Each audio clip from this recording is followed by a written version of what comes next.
Halo teman-teman, pada video kali ini kita akan melanjutkan materi yang berkaitan dengan suhu dan kalor. Nah, materi yang akan kita bahas adalah mengenai kalor dan pengaruhnya. Seperti apakah itu? Yuk kita simak penjelasannya sebagai berikut.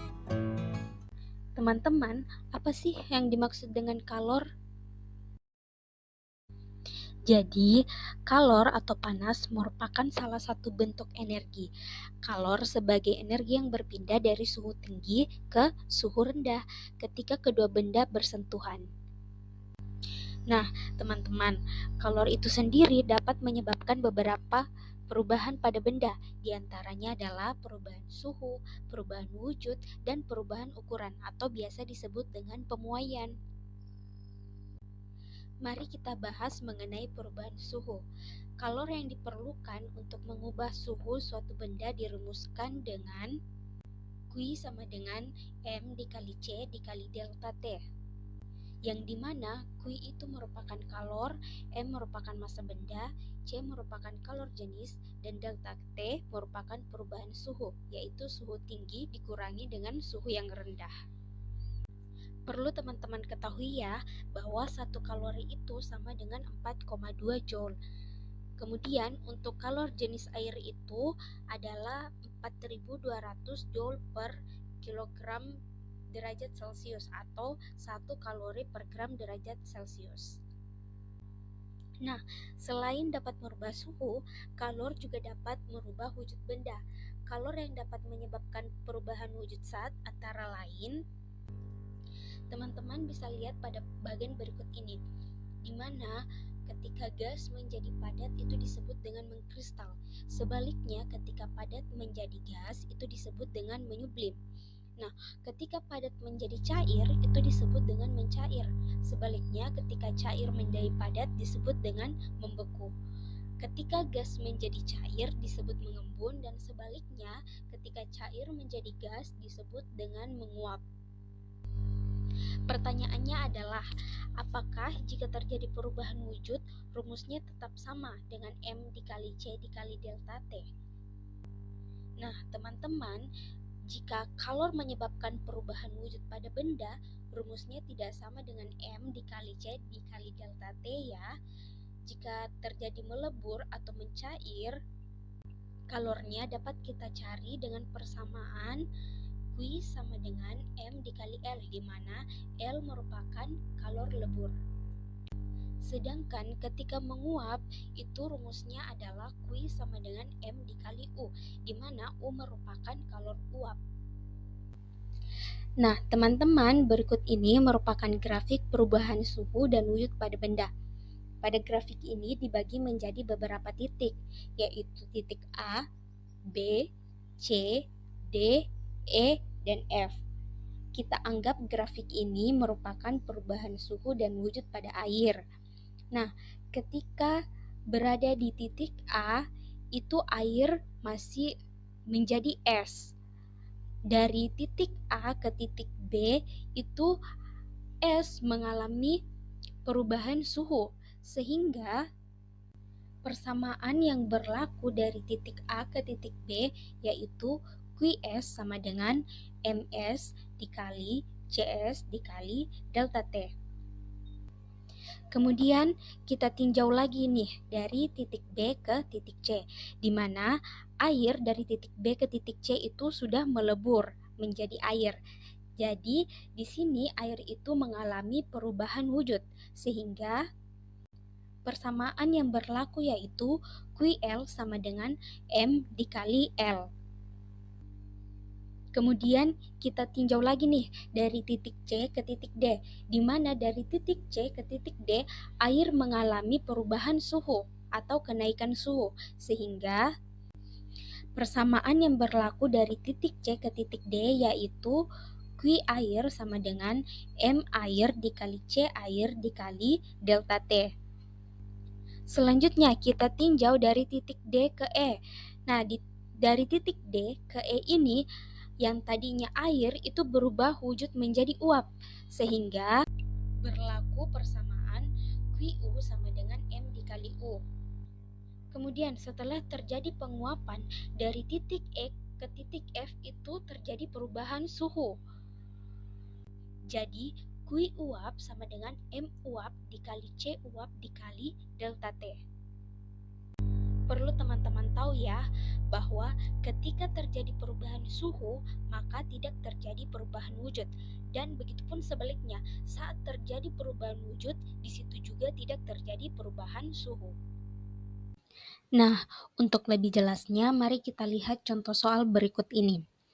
Air bermassa 100 gram berada pada suhu 20 derajat Celcius dipanasi hingga suhu 80 derajat Celcius.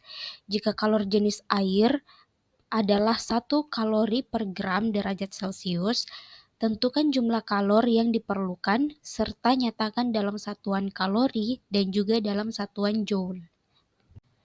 Diketahui massa air yaitu 100 gram atau 0,1 kilogram.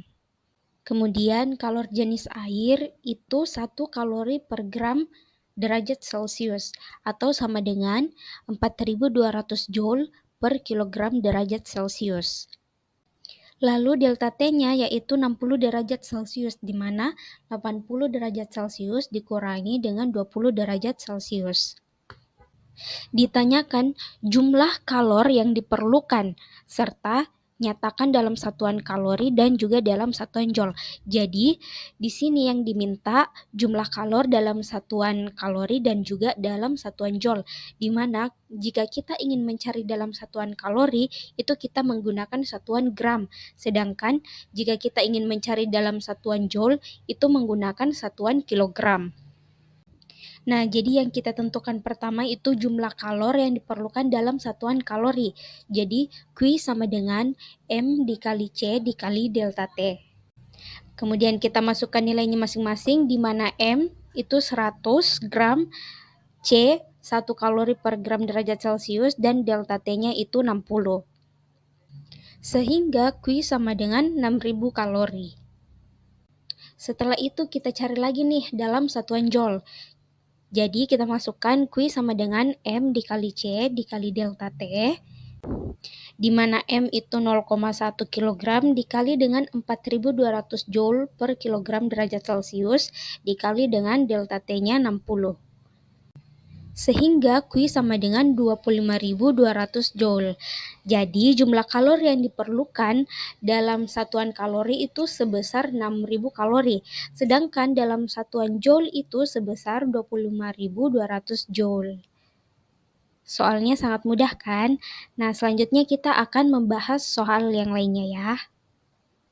Es bermassa 250 gram bersuhu minus 5 derajat Celcius dipanasi hingga melebur menjadi air bersuhu 0 derajat Celcius. Jika kalor jenis es 0,5 kalori per gram derajat Celcius dan kalor lebur es adalah 80 kalori per gram, tentukan kalor yang diperlukan untuk proses tersebut. Pada soal ini diketahui massa es itu sebesar 250 gram. Kemudian kalor jenis es yaitu 0,5 kalori per gram derajat Celcius. Untuk kalor lebur es yaitu 80 kalori per gram. Jadi yang ditanyakan adalah kalor yang diperlukan untuk proses tersebut.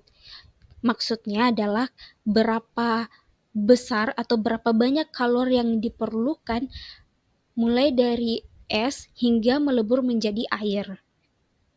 Nah, teman-teman, untuk menyelesaikan soal tersebut, kita bisa menggunakan grafik perubahan suhu dan wujud. Di sini kita bisa lihat ada 3 titik yaitu A, B, dan C, di mana dari A ke B itu terjadi penaikan suhu. Jadi dari minus 5 itu masih es. Makanya di situ titiknya AS.